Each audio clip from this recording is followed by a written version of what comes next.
In this video, I'll be showing you how to connect AirPods to Samsung phone. If you find this video helpful, be sure to drop a like and subscribe. But anyways, getting into it, what you want to do with your AirPods, because you can connect them to any Android or Samsung, is firstly on your Samsung, swipe down on the top right, it's going to show your control panel, then go over and press settings. So I'm going to press it like so.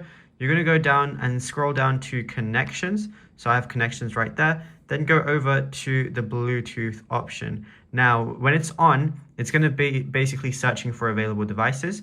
Now, from here, all I want to do on my AirPods is make sure the AirPods are open. So I'm going to open them right now. Then once they're open, all I want to do is double tap in the center right here. And then as you can see, they are now in pairing mode. So once they are in pairing mode, all you want to do is place them down, and then in available devices, eventually you're going to see the AirPods appear right there. So what you could also do is just go ahead and press scan at the very top again. And now it's going to be scanning for available devices, the AirPods being one of them. Now, as you can see, the AirPods are showing up right there. So now all I'm going to do is go ahead and click on that. It's going to say it's been pairing. It says Bluetooth pairing request. So then all I'm going to do is click pair.